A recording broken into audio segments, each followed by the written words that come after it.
Good morning India. कैसे हैं बच्चे? मेरे प्यारों, मेरे दुलारों, मेरी आंखों के तारों, आशा करता हूं घर में रहेंगे। Stay at home, stay safe. आज का हमारा टॉपिक है बच्चों, स्कोप ऑफ स्टडी है इलेक्ट्रिक लाइंस ऑफ फोर्स। अभी तक हमने जो चैप्टर 1 के अंदर पिछले 5 से 6 लेक्चर के अंदर पढ़ा, that is called coulomb force, that is called Coulomb's law को वेक्टर फॉर्म में, उसके थ्रू हमने पढ़ा न्यूटन्स का थर्ड लॉ प्रूव करना, प्रॉपर्टीज ऑफ चार्जेस आपने पढ़े, क्वांटाइजेशन, एडिटिविटी एंड कंजर्वेशन।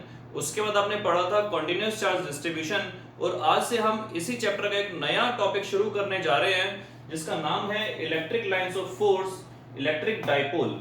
यहां से आपके चैप्टर की मेन चीजें बहुत ही ज्यादा इंपॉर्टेंट चीजें स्टार्ट होने वाली हैं। तो आइए देखते हैं आज हम क्या पढ़ने जा रहे हैं। फर्स्ट टॉपिक है आपका इलेक्ट्रिक लाइंस ऑफ फोर्स। मतलब क्या होता है इस इलेक्ट्रिक लाइंस ऑफ फोर्स का? तो बात समझते हैं कि सपोज कीजिए ये है आपका पॉजिटिव चार्ज और उसी तरीके से ये हुआ आपका नेगेटिव चार्ज। अभी इसकी प्रॉपर्टीज हम सारी की सारी पढ़ेंगे। तो हम यहां पर ये पढ़ेंगे कि जितने भी पॉजिटिव चार्ज होते हैं उनमें से फोर्सेस की लाइंस निकलती हैं। आपने 10th क्लास के अंदर पढ़ा था कि अगर हम किसी बार मैग्नेट के आसपास लोहे का बुरादा, लोहे का चूरा बिखेर दें तो वो अपने आप को एक पर्टिकुलर पैटर्न के अंदर अरेंज करता है। ये आप लोगों ने 10th क्लास के अंदर पढ़ा था। नॉर्थ से साउथ की तरफ, नॉर्थ से साउथ की तरफ, नॉर्थ से साउथ की तरफ, नॉर्थ से साउथ की तरफ, इस तरीके से एक पर्टिकुलर पैटर्न के अंदर ये अपने आप को अरेंज करता है। उसी तरीके से हम इलेक्ट्रिक लाइंस ऑफ फोर्स के अंदर क्या पढ़ेंगे कि जो इलेक्ट्रिक लाइंस होती हैं ये अपने आप को पॉजिटिव से नेगेटिव की तरफ, पॉजिटिव से नेगेटिव की तरफ, पॉजिटिव से नेगेटिव की तरफ अरेंज करती हैं। They are not always straight line, they can be curved also. ये घुमावदार लाइन भी हो सकती हैं।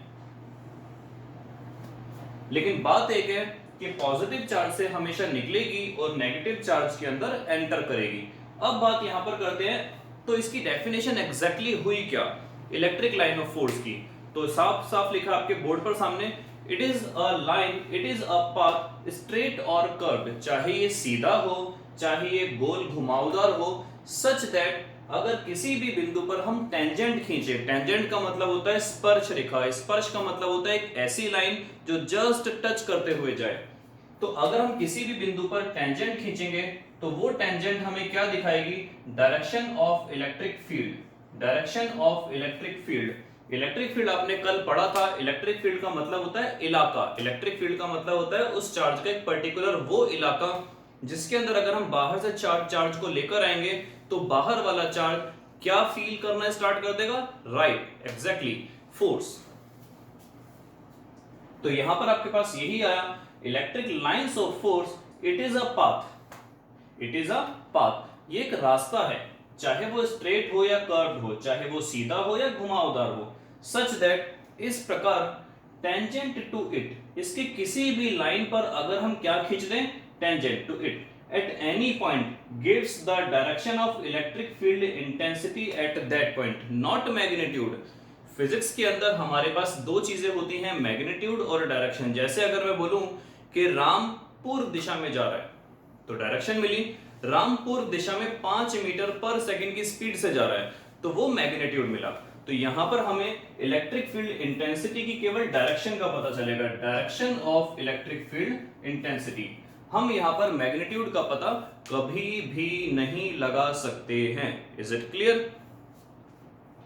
तो यहां पर हमारे पास क्या मिला कि इलेक्ट्रिक लाइन ऑफ फोर्स हमेशा पॉजिटिव से नेगेटिव की तरफ जाएंगी, इलेक्ट्रिक लाइन ऑफ फोर्स हमेशा पॉजिटिव से नेगेटिव की तरफ जाएंगी। दूसरा कि वो घुमावदार भी हो सकती हैं, वो स्ट्रेट भी हो सकती हैं। तीसरा, उनके किसी भी बिंदु पर अगर आप टेंजेंट खींचते हैं, स्पर्श रेखा खींच दें तो ये टेंजेंट की डायरेक्शन क्या दिखा रही है? ये टेंजेंट की डायरेक्शन दिखा रही है इलेक्ट्रिक फील्ड इंटेंसिटी की। Absolutely right, electric field intensity की डायरेक्शन। आगे हम जानना चाह रहे हैं कि इनकी प्रॉपर्टीज क्या होती हैं। आपने मैग्नेटिक लाइंस ऑफ फोर्स की 10th क्लास के अंदर डिस्कस करा था, उनकी भी कुछ ना कुछ प्रॉपर्टीज हुआ करती थी। उसी तरीके से यहां पर भी कुछ प्रॉपर्टीज है। क्या वो प्रॉपर्टीज है, डिस्कस कर लेते हैं। First property, outwards for positive charge. जैसे कि आपको मैंने बताया पॉजिटिव चार्ज के लिए निकलती हैं and inverts for negative charge. Negative charge में ये एंट्री कर रही है, पॉजिटिव से निकलेंगी और नेगेटिव के अंदर ये एंट्री कर जाएंगी। सेकंड प्रॉपर्टी है दीज आर डिसकंटिन्यूअस कर्व। खास बात ध्यान रखना, आप लोगों ने पढ़ा था मैग्नेटिक केस में नॉर्थ से साउथ की तरफ जाती हैं और इनसाइड द मैग्नेट साउथ से नॉर्थ की तरफ जाती हैं। तो अगर हम बात करें यहां पर कि ये जो लाइंस होती हैं ये नॉर्थ से साउथ की तरफ और साउथ से वापस नॉर्थ की तरफ इस तरीके से जा रही हैं, तो कहने का मतलब हो गया ये है कंटिन्यूअस। कंटिन्यूअस का मतलब बंद फिगर, एक क्लोज्ड फिगर। लेकिन यहां पर अगर आप देखोगे तो यहां पर ओपन फिगर है, यहां पर केवल जा रही है, यहां पर केवल जा रही है, यहां पर केवल जा रही है, यहां पर केवल जा रही है, यहां पर केवल जा रही है। यहां पर वो क्लोज फिगर नहीं है, लेकिन यहां पर कैसी फिगर है? Close figure. इसी वजह से इनको हम बोलते हैं डिसकंटिन्यूअस कर्व। और जब आगे हम पढ़ेंगे चैप्टर 4 और 5 के अंदर मैग्नेटिज्म के अंदर, तो यहां पर हम इनको बोलेंगे continuous curve. Tangent to it at any point gives the direction of electric field intensity at that point. ये आपको मैं बता चुका हूं, किसी भी बिंदु पर अगर आप टेंजेंट खींचेंगे तो वो टेंजेंट किसकी डायरेक्शन को दिखाएगा? एब्सोल्युटली राइट, वो दिखाएगा इलेक्ट्रिक फील्ड इंटेंसिटी की डायरेक्शन को। These exert lateral pressure due to repulsion between like charges। ये प्रेशर कैसा एक्सर्ट करता है? Lateral pressure. आइए बात समझते हैं, इस लेटरल प्रेशर का मतलब क्या हुआ। सपोज कीजिए दो पॉजिटिव चार्ज यहां पर रखे हुए हैं, तो लेटरल प्रेशर का एग्जैक्टली मतलब हुआ ये इलेक्ट्रिक लाइंस ऑफ फोर्स यहां पर भेजेगा, ये इलेक्ट्रिक लाइन ऑफ फोर्स यहां पर भेजेगा। क्योंकि दोनों इलेक्ट्रिक लाइन ऑफ फोर्स एक दूसरे से टकरा रही हैं, तो ये कुछ इस तरीके से मुड़ जाएंगी विद सम प्रेशर। इनमें क्या आ जाएगा? तनाव। इनके अंदर आ जाएगी टेंशन, इनके अंदर आ जाएगा तनाव। तो इसका मतलब क्या हुआ? ये इलेक्ट्रिक लाइंस ऑफ फोर्स इस तरीके से मुड़ जाएंगी, ये इस तरीके से मुड़ जाएंगी, ये इस तरीके से मुड़ जाएंगी। यहां पर ये एनकाउंटर होंगी आपस में और यहां पर ये फाइनली मुड़ जाएंगी। इस तरीके से हम बोलेंगे ये एक दूसरे पर टेंशन लगाता है, ये एक दूसरे पर तनाव लगाता है, ये एक दूसरे पर एक्सर्ट करता है कैसा प्रेशर? Lateral pressure. लास्ट है आपके पास no two lines of force intersect each other. कभी भी दो लाइंस एक दूसरे को इंटरसेक्ट नहीं करती हैं। बहुत बहुत इंपॉर्टेंट पॉइंट है, इसका जवाब मैं ज्यादा अच्छे तरीके से संडे की क्लास में जो डाउट क्लास होगी उसमें दूंगा। फिलहाल यहां पर मैं इसको एक्सप्लेन कर रहा हूं कि कभी भी दो लाइंस एक दूसरे को इंटरसेक्ट क्यों नहीं करती हैं। सपोज कीजिए ये आपके पास पॉजिटिव चार्ज हो गया, ये आपके पास नेगेटिव चार्ज हो गया। एक लाइन अगर सपोज करो ये जा रही है और दूसरी लाइन अगर ऐसे जाती है, कहने का मतलब है यहां पर इंटरसेक्ट कर दिया, जो मैंने मना करा है। तो अगर हम इस लाइन की बात करें, इस पर्टिकुलर पॉइंट पर इसका टेंजेंट होगा ऐसा, और अगर दूसरी ने इसको काट दिया तो इसका टेंजेंट होगा ऐसा। इसका मतलब क्या हुआ? इन दोनों सिस्टम का ये जो पूरा एक सिस्टम है पॉजिटिव चार्ज का और नेगेटिव चार्ज का, जो पूरा सिस्टम है इसका इस पर्टिकुलर पॉइंट पर इलेक्ट्रिक फील्ड की दो डायरेक्शन है, एक इस टेंजेंट की वजह से, एक इस टेंजेंट की वजह से। क्या मतलब हुआ? जैसे कि अगर आपको मैं बोलूं कि my self is Rahul Bansal, एक बच्चा ए कहता है कि राहुल सर सुबह 5 बजे मंडे को, ठीक मंडे को 5 बजे देखे मैंने एक्स किसी सपोज कीजिए गाजियाबाद में, और एक दूसरा बच्चा कहता है उसने देखे महाराष्ट्र के अंदर। क्या दोनों बातें सही हो सकती हैं? Definitely not. एक ही समय एक ही दिन दोनों बच्चों ने मुझे अलग अलग लोकेशन पर देखा, वो पॉसिबल नहीं है। उसी तरीके से इलेक्ट्रिक फील्ड की दो अलग अलग डायरेक्शन पॉसिबल हो ये जरूरी नहीं है। दोनों अलग अलग सिस्टम होते डेफिनेटली उनकी पॉसिबल है। ये पूरा का पूरा सिस्टम एक ही है, ये पूरा सिस्टम एक ही है, जिसकी वजह से इलेक्ट्रिक फील्ड पॉसिबल नहीं है। ये पूरा सिस्टम एक ही है। इस पर्टिकुलर पॉइंट पर इसी पॉजिटिव चार्ज की इलेक्ट्रिक फील्ड ऐसी हो और इसी पॉजिटिव चार्ज की इलेक्ट्रिक फील्ड ऐसी हो, ये पॉसिबल नहीं है। क्योंकि जब भी दो लाइनें एक दूसरे को इंटरसेक्ट करेंगी तो इसका मतलब क्या होगा कि उस पर्टिकुलर पॉइंट पर we can draw two tangents. इनका ज्यादा अच्छे तरीके से आंसर आपको मैं लिखवा दूंगा। हम यहाँ पर कुछ इस तरीके से लिखेंगे, एग्जाम में कई बार आ चुका है कि why two lines never intersect each other. तो आंसर आएगा बिकॉज इफ दे डू, अगर वो ऐसा करती हैं at the common point, at the point of intersection we can draw two tangents, हम दो टेंजेंट्स ड्रॉ कर सकते हैं, and that two tangents will show different direction of same system, एक ही सिस्टम की दो अलग अलग डायरेक्शन वो शो करेगा, and that is not possible. ये था आज का आपका इलेक्ट्रिक लाइंस ऑफ फोर्स और प्रॉपर्टीज के बारे में। नेक्स्ट टॉपिक है आपका इलेक्ट्रिक डाइपोल और डाइपोल मोमेंट। स्टार्ट करते हैं बेटा, वो भी देखिए।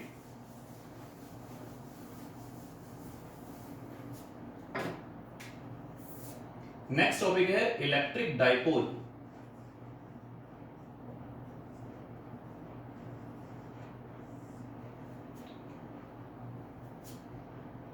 It is a system of two point charges having same magnitude and opposite polarity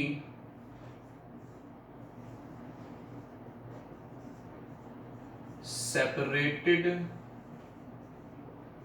by a very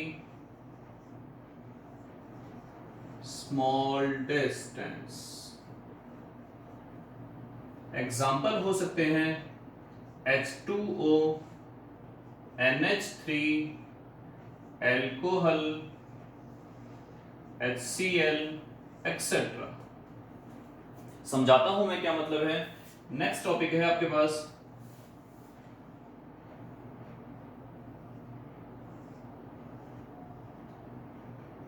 electric dipole moment। It is a physical quantity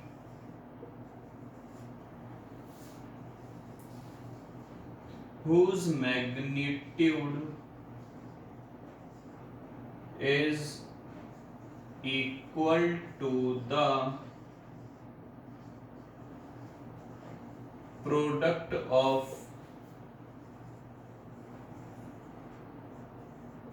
magnitude of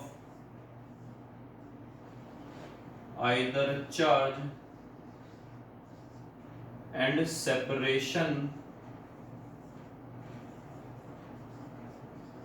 between them। It is denoted by P। It is a vector quantity. समझते हैं बात को आगे। देखिए electric dipole, जैसे कि नाम से ही पता चल रहा है डाइपोल, डाई मतलब दो, पोल मतलब जिसमें अलग अलग दो डिफरेंट नेचर की चीजें हों। जैसे हमारे पृथ्वी में दो पोल्स हैं, नॉर्थ पोल और साउथ पोल, सेम सिस्टम यहां पर है। इलेक्ट्रिक डाइपोल का मतलब क्या हुआ, ऐसी चीज जो इलेक्ट्रिक यानी कि चार्जेस की बनी है, जिसमें दो अलग अलग पोल हैं। फिगर से आपको बहुत क्लियर होगा।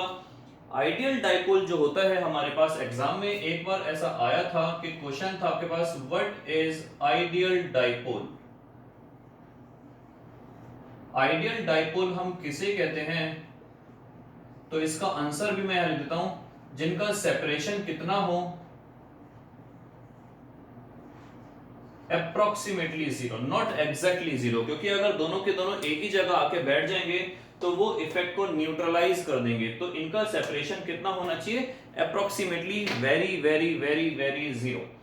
एक ऐसा सिस्टम जिसमें दो पॉइंट चार्जेस हैं हैविंग सेम मैग्नीट्यूड, जिनका मैग्नीट्यूड सेम है, ऐसा नहीं कि एक तो माइनस का 3 कूलम हो, एक प्लस का 5 कूलम हो, सेम मैग्नीट्यूड दोनों का होना चाहिए, लेकिन अपोजिट पोलैरिटी होनी चाहिए और बहुत छोटा उनके बीच में डिस्टेंस होना चाहिए। यहां पर हमने काफी बड़ा दिखाया क्योंकि आपको वैसे ही मैं कैमरे पर दिखा रहा हूं, छोटा सा दिखाऊंगा तो आपको नजर नहीं आएगा।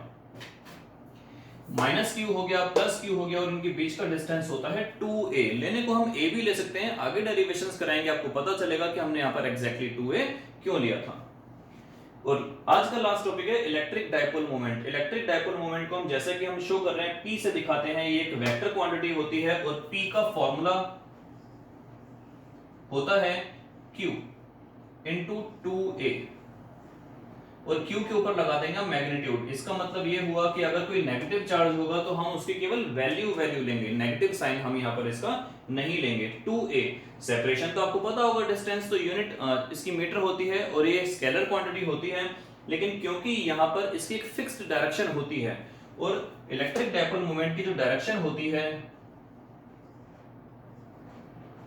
वो होती है नेगेटिव टू पॉजिटिव। ये बहुत इंपॉर्टेंट है, आप याद रखना लाइफ टाइम कि इलेक्ट्रिक डायपोल मोमेंट की जो डायरेक्शन होती है वो होती है नेगेटिव टू पॉजिटिव। तो फाइनली आपको बता दूं मैं, इलेक्ट्रिक डायपोल मोमेंट एक ऐसी फिजिकल क्वांटिटी है जो वेक्टर क्वांटिटी है, और ये किसके बराबर होती है, कोई सा भी चार्ज ले लो, क्योंकि दोनों चार्ज की मैग्नीट्यूड सेम है, कोई सा भी चार्ज ले लो और उनके बीच का डिस्टेंस का multiplication, product of magnitude of either charge and separation between them. इसको P से दिखाते हैं और ये एक वेक्टर क्वांटिटी है और ये डायरेक्शन होती है इसकी नेगेटिव टू पॉजिटिव। तो आज हमने चार चीजें डिस्कस करी, dipole moment, electric dipole, properties of electric lines of force. कल स्टार्ट करेंगे बहुत बहुत इंपॉर्टेंट टॉपिक, मिस मत कीजिएगा इसके नेक्स्ट क्लास, जो होगा इलेक्ट्रिक डायपोल की वजह से दो डेरिवेशन, एक है एक्सियल पॉइंट पर और एक है इक्वेटोरियल पॉइंट पर। आशा करता हूं आज की क्लास आपको समझ आई होगी। कोई भी डाउट हो, कोई भी क्वेरी हो तो नीचे कमेंट बॉक्स में आप शेयर कर सकते हैं, उसका जवाब आपको एज सून एज पॉसिबल मिल जाएगा। अगर क्लास पसंद आई हो तो लाइक कीजिएगा, ज्यादा पसंद आई हो शेयर कीजिएगा। नेक्स्ट क्लास के लिए नोटिफिकेशन चाहिए तो सब्सक्रिप्शन करके और बेल आइकन दबाना मत भूलिएगा। Thank you, best of